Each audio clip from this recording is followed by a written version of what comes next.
Good morning. तो आज की क्लास जो है वो टीचिंग एड पर शामिल रहेगी, है ना। टीचिंग एड्स क्या होती हैं, कितने टाइप की होती हैं, इन सब पर हमें बात करनी है। ठीक है, तो क्वेश्चंस कैसे आते हैं। तो सबसे पहले आपसे पूछेगा कि टीचिंग एड्स क्या होते हैं,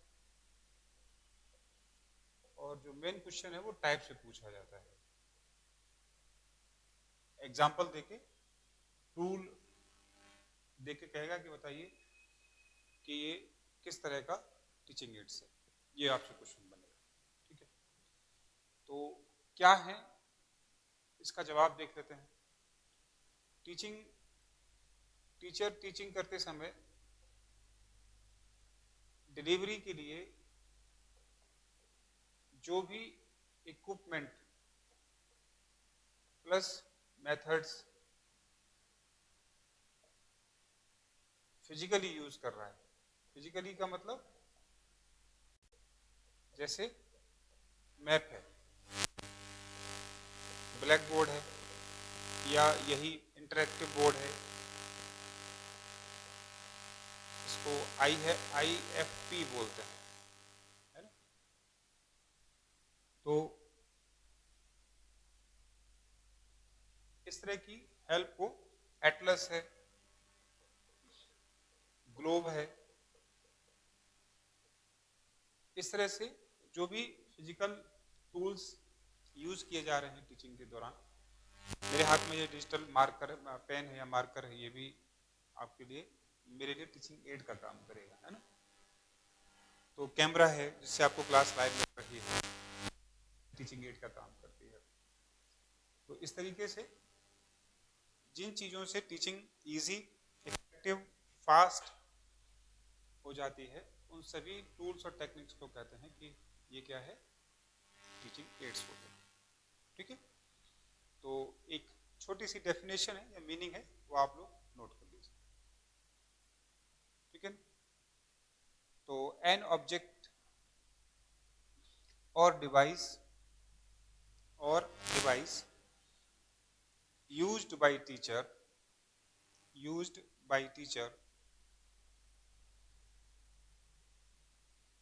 टेक्निक और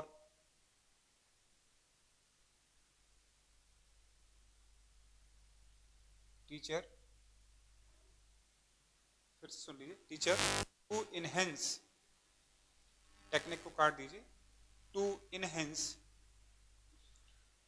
और इनलाइट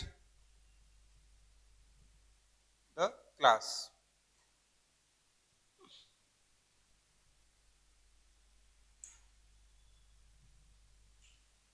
इसे हम कहते हैं, अर्थात हिंदी में लिखना चाहें, वह सामग्री जो कक्षा में लिखित या मौखिक पाठ्यक्रम को, पाठ्य सामग्री को समझाने में सहायता प्रदान करती है, समझाने में सहायता प्रदान करती है, उसे टीचिंग एड्स कहा जाता है।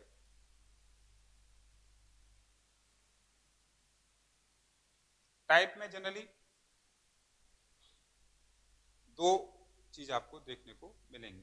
पहला है on the basis of senses, कि हम अपनी सेंसेस के बेसिस पर इन्हें समझ सकते हैं। ठीक है, तो सेंसेस के बेसिस पर आपको कुछ समझना पड़ेगा, जैसे विजुअल एड।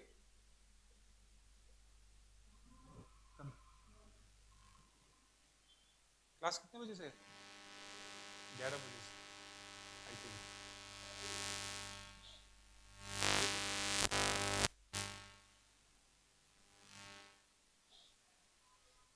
कोई अभी दूसरी क्लास ले रहा हूँ, तो बैठो पढ़ो अपना।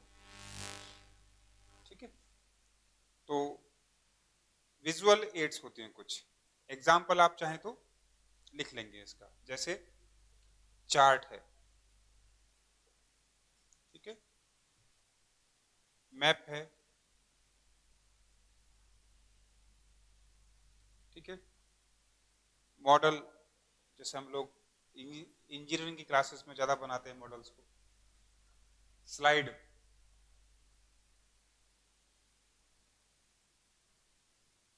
प्रोजेक्टर, स्लाइड, प्रोजेक्टर,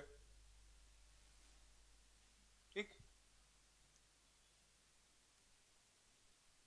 एपीडियास्कोप, EPIDIASCOP,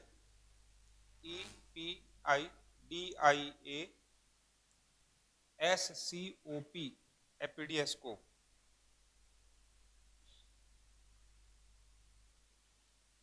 ये ट्रांसपेरेंट चीजों को विजुलाइज करने में मदद करता है हमें। विजुलाइज का मतलब इनको प्रोजेक्ट यानी कि किसी वॉल पर या किसी बोर्ड पर दिखाने में मदद मिलती है, जो ट्रांसपेरेंट चीजें होती हैं। इसके अलावा बुलेटिन बोर्ड, जिसको हम जनरली नोटिस बोर्ड भी कहते हैं कुछ तो, bulletin board, notice board, black board, flannel board, flannel board, तो ये कैसी हो गई? विजुअल। अब कुछ होती हैं ऑडियो, ठीक, ऑडियो में रेडियो, टेप रिकॉर्डर, ग्रामोफोन, और एक होता है लिंगुआ फोन, लिंगुआ फोन, ठीक है। तीसरी होती है दोनों मिक्स, विजुअल है ना, और audio mixed, visual audio mixed, ये भी हैं, इनको आप जानते हैं, टेलीविजन है, कंप्यूटर है, वीडियो कैसेट है ना, ड्रामा है, वीडियो डेस्क है, टेलीकॉन्फ्रेंसेस,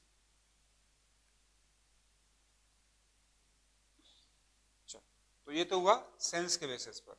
दूसरा क्लासिफिकेशन है टेक्नोलॉजी के बेसिस पर। तो टेक्नोलॉजी के बेसिस पर भी आपको कुछ टाइप देखने हैं, जैसे सॉफ्टवेयर और हार्डवेयर,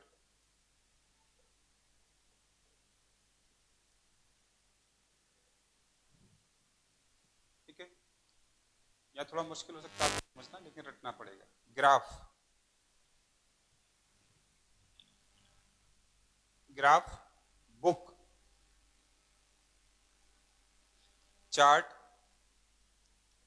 ग्राफ, बुक, चार्ट, और मॉडल, और मॉडल, ये सब कैसे हैं? सॉफ्टवेयर। हार्डवेयर में आप जानते ही हो, प्रिंटर है, मॉनिटर है, टीवी है, प्रोजेक्टर है, इत्यादि। सॉरी,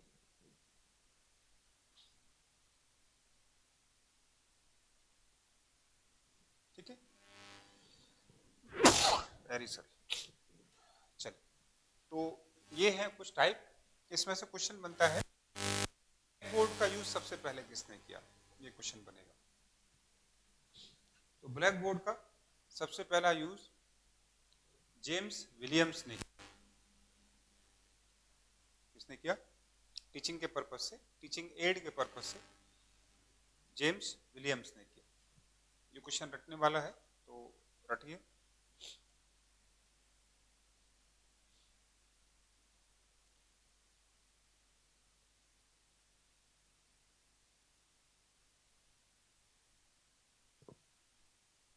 ठीक है, तो ये कुछ क्वेश्चंस थे जो मैंने आपको एज पर क्वेश्चन और आंसर के हिसाब से कराए हैं। इनसे आपके सारे क्वेश्चंस बन जाएंगे। खासकर आपको अब ये क्वेश्चन ज़्यादा बनता है कि कौन कौन सी चीज़ें सॉफ्टवेयर में इंक्लूडेड है। मॉडल भी आता है, ठीक है, तो पहली क्लास आपकी आज पहले पार्ट में आपने टीचिंग एड्स को तैयार कर लिया है। ठीक है, चलिए अब टीचिंग का अगला पार्ट होता है इवैल्यूएशन।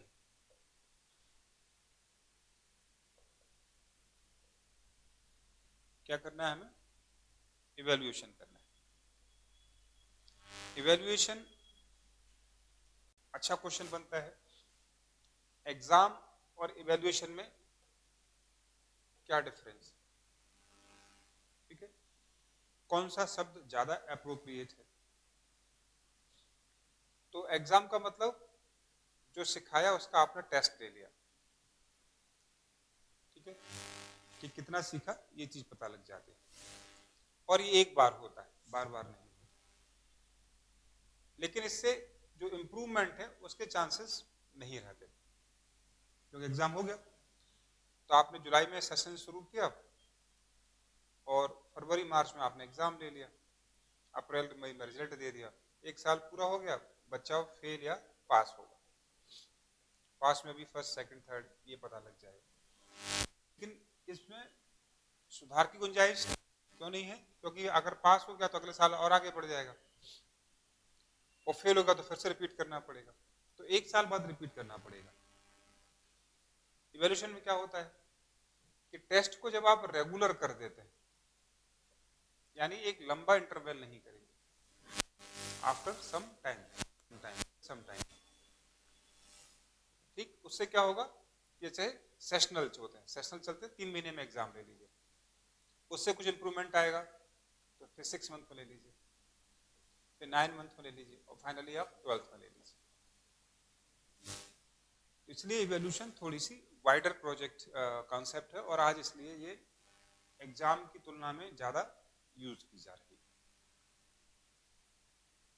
लोग इवैल्यूएशन करना पसंद करते हैं रादर देन एग्जाम लेने से। एक बहुत कॉम्प्रिहेंसिव प्रोसेस है, ठीक है। तो एक छोटी सी डेफिनेशन से हम कहानी शुरू करेंगे। तो evaluation is a systematic process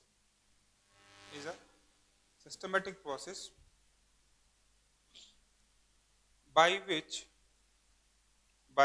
which the worth oblique value of something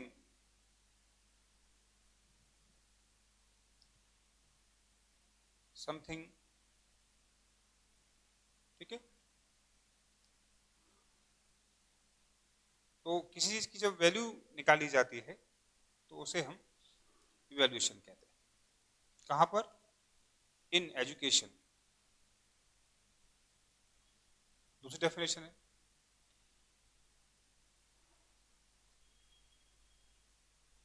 ये पता लगाना, तो determining the extent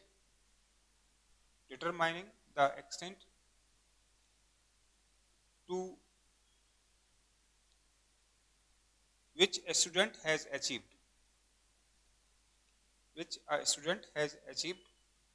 the course objectives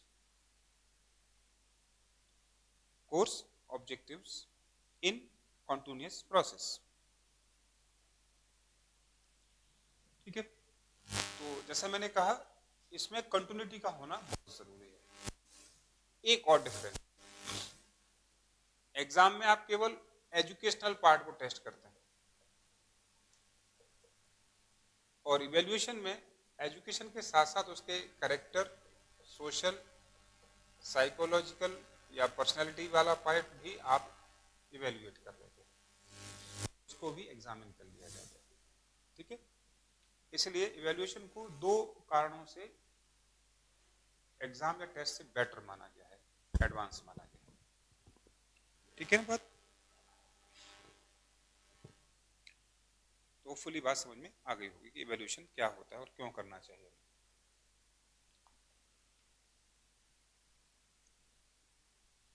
ठीक है, अब इसमें दूसरा हेडिंग बनेगा इंपॉर्टेंस ऑफ इवैल्यूएशन प्रोसेस, कि किसी भी इवैल्यूएशन प्रोसेस का क्या महत्व होता है। तो 2 पॉइंट्स हमारे सामने पहले से क्लियर है। कि कंटिन्यूटी पता लगती है। ये कैसी प्रोसेस है कि इससे आप किसी भी आदमी को रेस्ट करने का मौका नहीं देंगे, एक कॉन्टिन्यूस प्रोसेस है।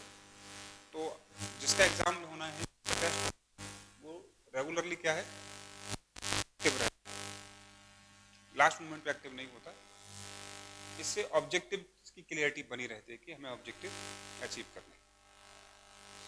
तो नंबर 1 कि इससे कंटिन्यूटी बनी रहती है, टारगेट ओरिएंटेशन बना रहता है, नंबर 1। नंबर 2, क्योंकि ये स्मॉल पैकेट्स में होता है, छोटा होता है, इसलिए 1 बाय 1 ऑब्जेक्टिव अचीव करने में हमें ये हेल्प करता है। तो साल में एक बार एग्जाम लेने से अच्छा है कि आप थोड़ा थोड़ा लेते रहें।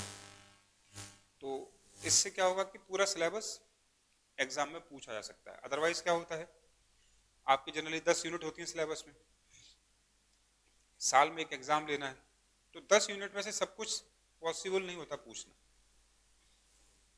कुछ ना कुछ छूट ही जाता है।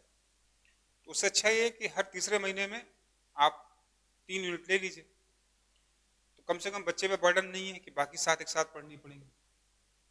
तो 3 रेगुलर तीसरे महीने में, दूसरे महीने में, पहले महीने में, तो बच्चा एक ही यूनिट को कॉन्सेंट्रेटली फोकस करके क्वालिफाई कर, तो इसके लिए बेटर चीज है। तो पहला है कि कंटिन्यूटी बनी रहती है इससे स्टडी की या ऑब्जेक्टिव्स की। दूसरा, स्मॉल पॉकेट्स में होने से बच्चे के लिए ऑब्जेक्टिव आसान होता है अचीव करना। नंबर 3, बर्डन नहीं बनता इससे, एक साल पढ़ने का, एकदम से पढ़ने का जो बर्डन है वो हट जाता है। ठीक है। नेक्स्ट है एक कॉम्प्रिहेंसिव प्रोसेस, जो मैंने भी बताई कि इसमें एजुकेशन के अलावा आपका सोशो साइको कल्चरल एजुकेशनल जितना भी डायमेंशन है एक पर्सनैलिटी का, वो सब इवेल्युएट हो जाता है। इसलिए एक लॉन्ग या एक कॉम्प्रिहेंसिव प्रोसेस कहा जाता है इसको। ठीक है।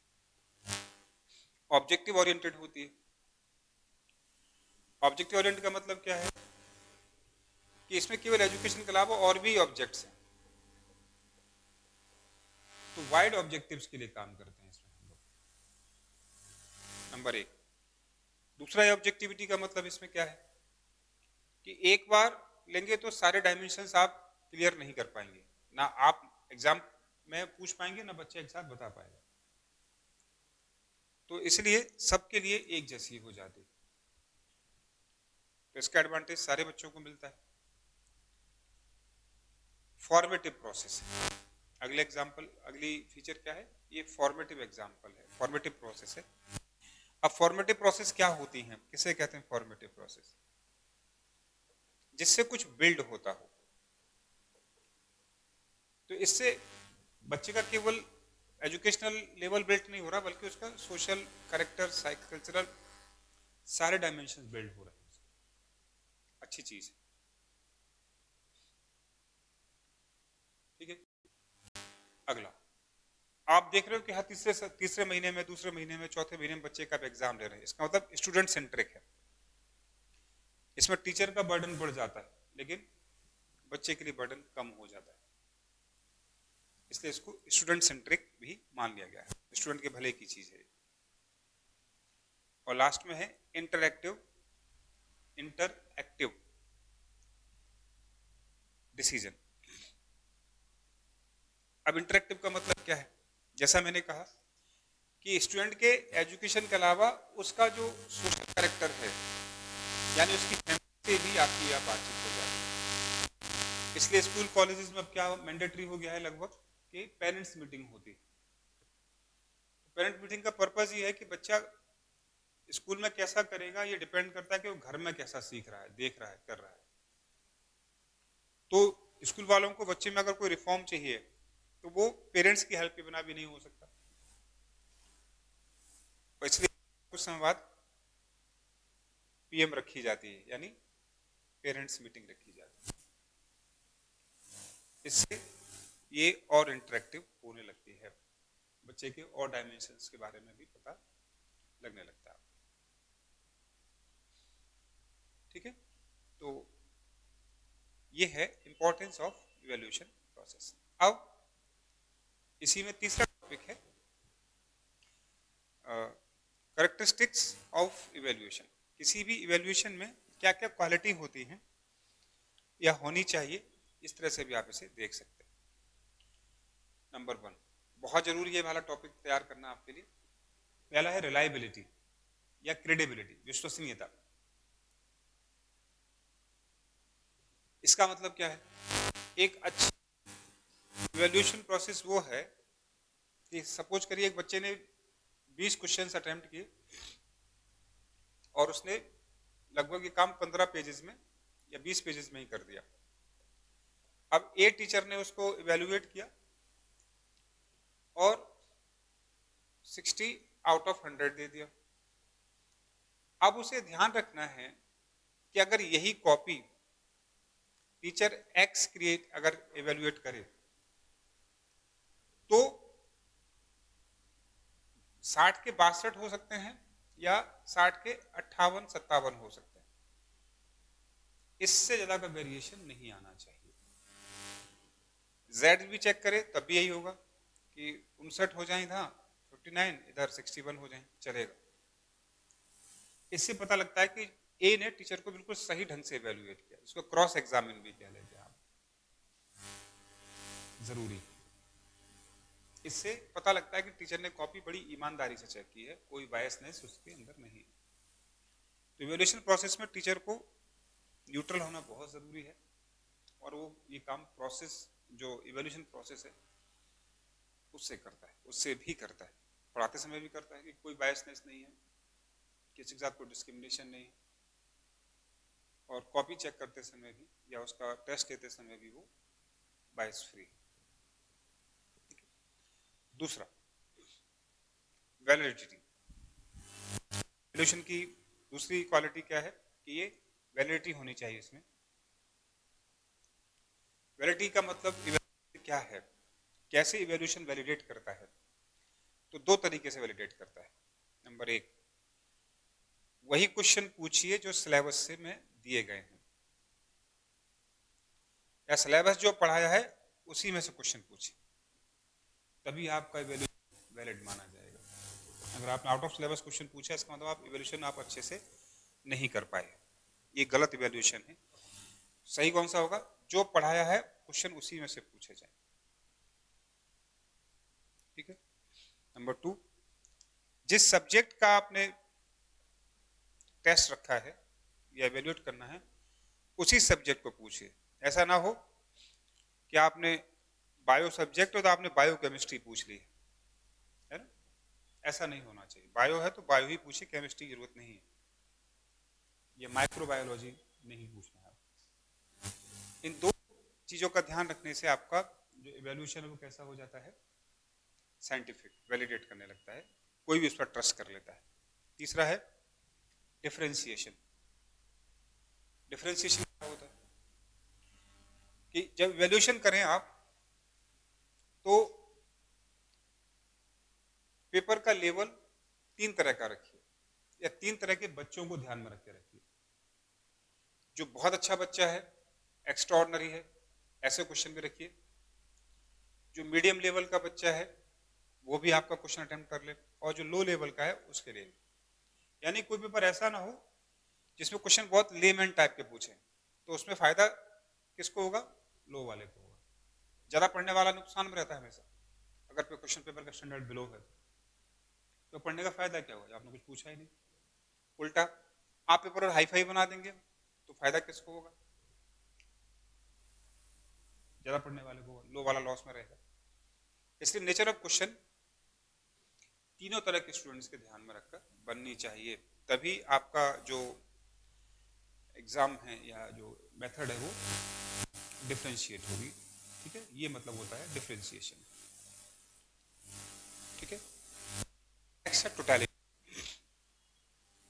टोटलिटी का मतलब समझ गए होंगे कि जितना सिलेबस में 10 यूनिट है तो हर यूनिट से अगर आपको 10 क्वेश्चन पूछने हैं तो हर यूनिट से कम एक क्वेश्चन जरूर पूछा जाए। ऐसा ना हो कि 3, 4, 5 यूनिट स्टार्टिंग से क्वेश्चन ज्यादा बनते हैं, लास्ट वाले यूनिट से क्वेश्चन कम हो जाते हैं। नहीं, जितना रेशियो है क्वेश्चन का उसको रेशियो को यूनिट के वाइज डिवाइड कर दीजिए। हर यूनिट से जो पढ़ाया है उसमें से लगभग हर सेक्शन से क्वेश्चन आ जाना चाहिए।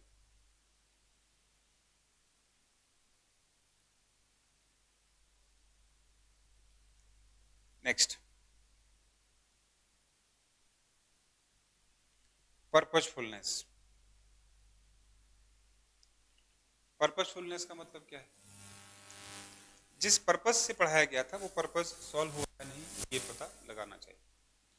तो अगर किसी को कोई चीज आदमी प्रैक्टिकल करने के लिए सीख रहा है तो एग्जाम में क्वेश्चन कैसे हों जो आपके प्रैक्टिकल अप्रोच को ध्यान में देते हैं। जैसे सिविल सर्विसेज में आप देखते होंगे प्री होता है, मेंस होता है और इंटरव्यू होता है।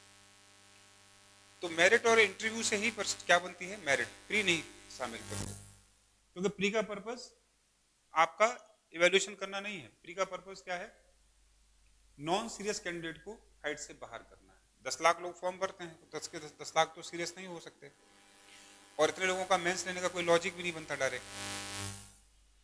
तो स्क्रूटनी बोलते हैं इसलिए। प्री क्या है? एक तरह की स्क्रूटनी है कि नॉन सीरियस कैंडिडेट को बाहर कर दिया जाए, अब जो बाद में बचते हैं उनसे मेंस दिया जाता है।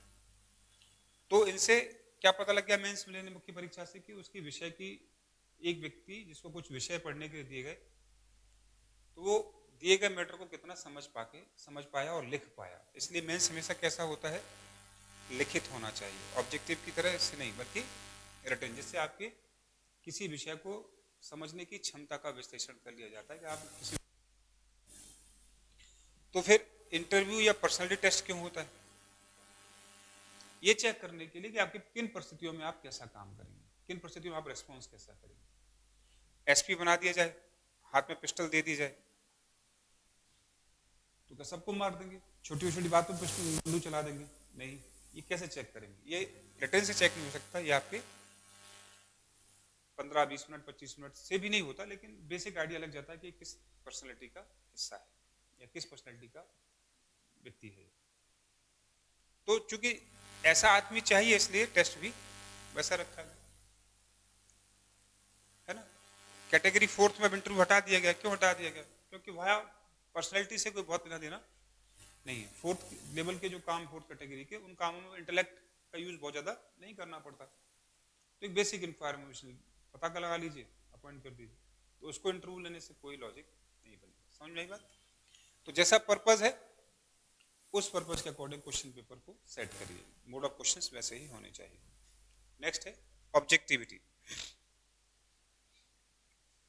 ऑब्जेक्टिविटी क्या होती है? जब भी आप इवैल्यूएशन करें, फ्री फ्रॉम बायसनेस, किसी भी प्रकार की बायसनेस से आपको फ्री होना चाहिए। कॉपी किसकी है पढ़ना चाहिए, कॉपी में क्या लिखा है इससे पढ़ना चाहिए। ठीक है। नेक्स्ट है मानकता, स्टैंडर्डाइजेशन। स्टैंडर्डाइजेशन, मानकता क्या होती है? एग्जाम या इवैल्यूएशन करने से पहले आपको बच्चे को बता देना चाहिए कि इतने मार्क्स लाएंगे तो आप पास होंगे, इतने मार्क्स लाएंगे तो आपको डिस्टिंक्शन मिलेगी, इससे कम लाएंगे तो आप फेल हो जाएंगे, और अगर इसके नियर बाई होंगे तो आपकी कंपार्टमेंट आ जाएगी। ये आपको पहले ही बताना होगा, ठीक, जिससे कि बच्चा एक मिनिमम लेवल को एक्वायर करने की कोशिश करे कि इससे कम तो मुझे जाना ही नहीं। मैक्सिमम कोशिश तो सभी करेंगे, है ना, क्योंकि माना जाता है कि जो सिखाया गया है क्लास में 1 साल तक जो सिखाया गया, उसमें से एक सर्टेन अमाउंट, जिसको हम 33% कहते हैं, आना ही चाहिए, जिससे कि आप अगली क्लास में उसका यूज करना सीख जाए। अन्यथा अगर आप 33% में सीख पाए तो उस क्लास को फिर से पढ़िए, क्योंकि अगली क्लास में जाने के लिए आपको इतना तो आना जरूरी था। तो इसलिए एक मिनिमम स्टैंडर्ड ऑफ क्वालिफाइंग, इसलिए आप देखते होंगे कि कट ऑफ रख दी जाती है, कट ऑफ से ऊपर सब ठीक है, ओके हैं, और कट ऑफ से नीचे कोई वैल्यू नहीं। तो बच्चों को तो लाने ही पड़ेंगे, तब मैं आगे बढ़ूंगा। 100% लाना पॉसिबल नहीं है किसी के लिए भी, सब नहीं ला सकते, इसलिए इसमें मिनिमम को रखना चाहिए, या आपको क्या अचीव करना है आपको पहले बता देना चाहिए कि इतने पर अचीव होगा, इससे कम पर अचीवमेंट नहीं मिलेंगे आपको। तो उसी हिसाब से को कैंडिडेट को मेहनत करने का मोटिवेशन मिलता है कि इतना करने पर मुझे इतना रिटर्न मिल जाएगा। नेक्स्ट है प्रैक्टिकलिटी। प्रैक्टिकलिटी क्या होती? सॉल्यूशन ऐसा हो जिसमें स्टूडेंट के सभी डायमेंशंस समझ में आने लगे आपको, ऐसा एवेल्यूशन करिए। एजुकेशन के अलावा बाकी चीजों को भी समझने की कोशिश करें। प्लस चेक करने वाले के लिए भी बहुत क्या ना हो, हेक्टिक ना होना चाहिए बहुत ज्यादा, कि वो देने वाला भी परेशान और एग्जाम लेने वाला भी परेशान। बहुत कॉस्टली भी नहीं होना चाहिए, बहुत फ्रीक्वेंसी भी नहीं आनी चाहिए, पता लगा डेली एक एग्जाम हो रहा है, ये भी जब एग्जाम डेली होगा तो फिर प्रिपरेशन का टाइम कब मिलेगा, तो ये भी नहीं होना चाहिए। ये सब चीजें देखनी चाहिए, ठीक है। और सबसे जरूरी चीज है कि जब एग्जाम लें तो क्वेश्चन का जो मोड है ऑब्जेक्टिव और सब्जेक्टिव दोनों रखिए, एक ही पेपर में रखिए या दो अलग, एक सब्जेक्टिव नॉलेज का होगा और एक ऑब्जेक्टिव नॉलेज का होगा। क्यों? ऑब्जेक्टिव नॉलेज होगी उससे आपकी फैक्ट की परीक्षा होगी, आप फैक्ट को पकड़ पा रहे हैं, कितना डेटा आपके दिमाग में रहता है। ये रटना नहीं, फैक्ट का मतलब है कि आप कितनी चीजों को एक्यूरेसी के साथ जानते हो। और सब्जेक्ट का मतलब है कि आपका ओपिनियन क्या है, इस विषय पर आपका ओपिनियन क्या है। फैक्ट में क्या है, जो पहले क्या है, अर्ली है, आपका ओपिनियन क्या है। इसलिए अच्छी एग्जाम में फैक्ट और कॉन्सेप्ट दोनों को इवेल्युएट करना चाहिए, जिसके लिए आप क्या करते हैं, ऑब्जेक्टिव और सब्जेक्टिव क्वेश्चंस रखते हैं। और मेंटल स्ट्रेस पता लगाना हो तो फिर आप एप्टीट्यूड टेस्ट रखते हैं, ठीक है, या फिर आप पर्सनालिटी टेस्ट रखते हैं, या आप जीडी रखते हैं। तो इससे आपकी कम्युनिकेशन स्किल्स पता लगती है, इन सब चीजों से मेंटल स्टेटस के बारे में पता लगता है, ठीक है। तो ये है और जरूर होना चाहिए, बहुत ही ज्यादा जरूरी है, ठीक है। अब बात करते हैं अपने तरीके से टाइप्स ऑफ इवैल्यूएशन। तो सबसे स्टूडेंट का होना चाहिए, टीचर का भी होता है, लेकिन सबसे पहले लर्नर का या स्टूडेंट का इवैल्यूएशन होना चाहिए। और स्टूडेंट के इवैल्यूएशन के दो तरीके जनरली देखने को मिलते हैं, क्वांटिटेटिव और क्वालिटेटिव। क्वांटिटेटिव और क्वालिटेटिव। क्वांटिटेटिव देखिए, क्वांटिटेटिव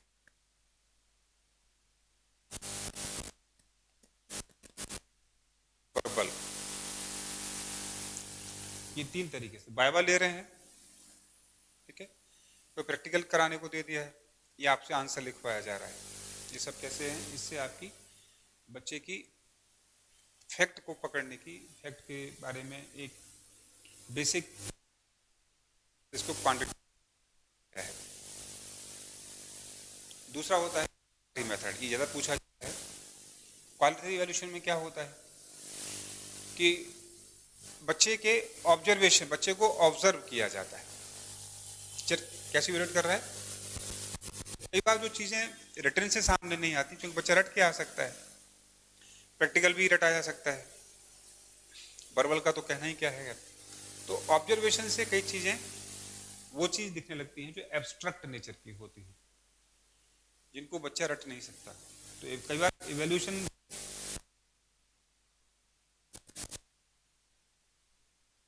नंबर एक। नंबर दो, बहुत अच्छी चीज है, मैं आगे डिटेल बताऊंगा आपको बाद में कभी, केस स्टडी।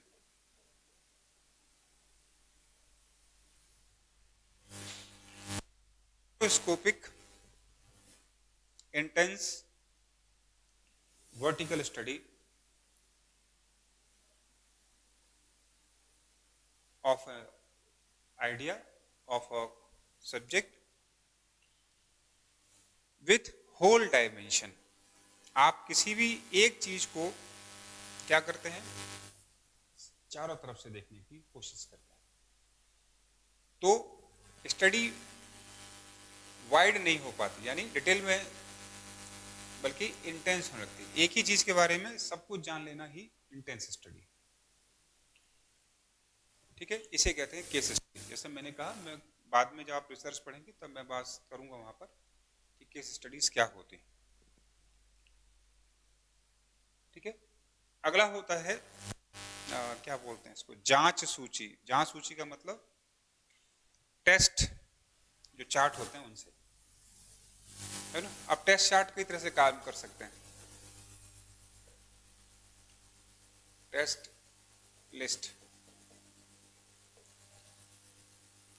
है ना। हो ना कि कुछ सीवियर बीमारी है तो उसके कारण पता लगाना चाहता है वो, है ना। और कारण पता लगाने के लिए क्या करता है, आपको ब्लड टेस्ट बोलता है, यूरिन टेस्ट बोलता है, या कंप्लीट टेस्ट बोल देता है। तो टेस्ट किस लिए होते हैं सब, कि आपकी समस्या की लॉजिक पीछे के रीजन को जो समझा सके। क्योंकि अगर शरीर हमारा है और अगर वो बीमार है तो रीजन भी शरीर के अंदर ही होने चाहिए। तो वो कैसे फाइंड आउट हो कि ये रीजन है, उन रीजन के लिए ब्लड पूरी बॉडी के जुड़ा रहता है, इसलिए उसका पता लगाते हैं। फिर हम जो खा रहे हैं स्टूल और यूरिन टेस्ट, उससे पता लग जाएगा क्या कहीं उसमें कहीं प्रॉब्लम है, उसकी वजह से कोई प्रॉब्लम नहीं। तो पैथोलॉजी का मतलब ये है कि बेसिकली पैथोलॉजिकल टेस्ट इसी का एक एग्जाम्पल है, जो कि हमेशा कॉज के लिए कॉज के लिए किए जाते हैं। प्रॉब्लम की कॉज पता लग जाए, रूट कॉज पता लगे, इसके लिए टेस्ट लिस्ट बनाई जाती है। ये भी एक अच्छा तरीका है टेस्ट करने का,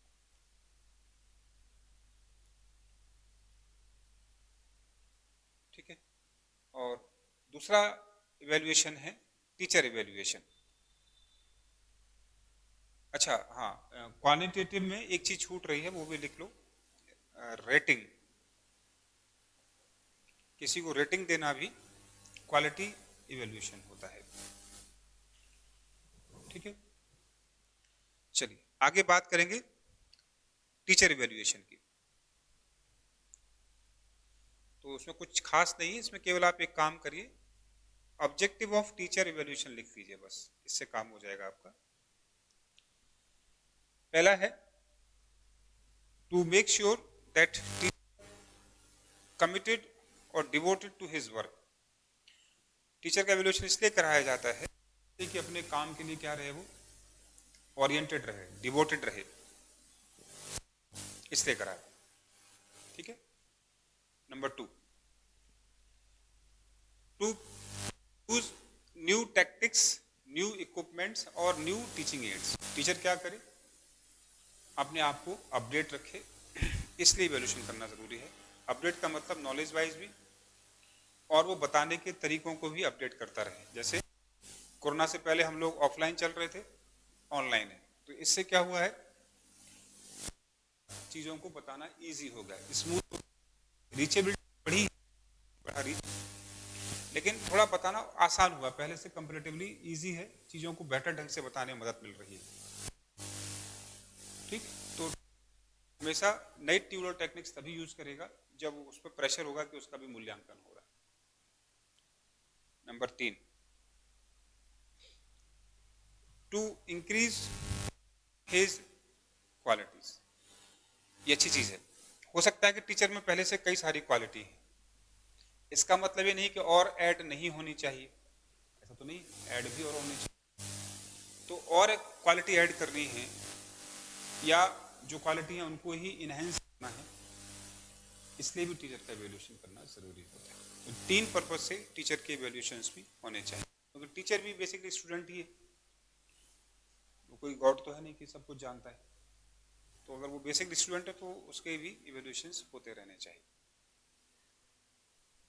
ठीक है। अब इवैल्यूएशन कैसे होते हैं वो टूल देखिए, क्या लिखेंगे, तो बेसिस ऑफ टीचर इवैल्यूएशन, कि टीचर का इवैल्यूएशन कौन करता है, कौन कौन कर सकता है।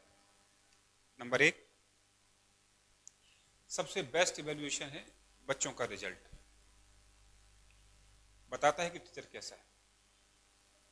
ठीक है। नंबर 2 है सेल्फ डिटर्मिनेशन, सेल्फ असेसमेंट भी होता है कि टीचर को उस दिन लग जाता है कि आज मैंने क्लास बहुत अच्छी ली या पढ़ाते समय डेटा मिस हो गया, आगे से मिस नहीं होना चाहिए, तो ये भी सेल्फ रियलाइजेशन है। तो सेल्फ असेसमेंट और सेल्फ रियलाइजेशन ये भी बहुत जरूरी है। कोलिग्स जो साथी टीचर हैं उनसे फीडबैक लेते रहना चाहिए। इंस्पेक्टर्स, टीचर के ऊपर भी कोई ना कोई प्रिंसिपल है, सीनियर टीचर है या गवर्नमेंट का कोई ऑफिशियल्स है। ठीक है। तो इंस्पेक्टर्स या सुपरवाइजर्स भी इवेल्युएट करते हैं टीचर को, like principal, like senior teacher, example लिखें, लाइक एजुकेशन बोर्ड, इनसे इवेल्यूशन होना चाहिए। और फाइनली कम्युनिटी, टीचर कैसा पढ़ाता है, कैसा पढ़ा रहा है, सोसाइटी में उसकी एक इमेज बनती है, वो इमेज भी टीचर को मोटिवेट करती है कि वो अपना एजुकेशन करता रहे।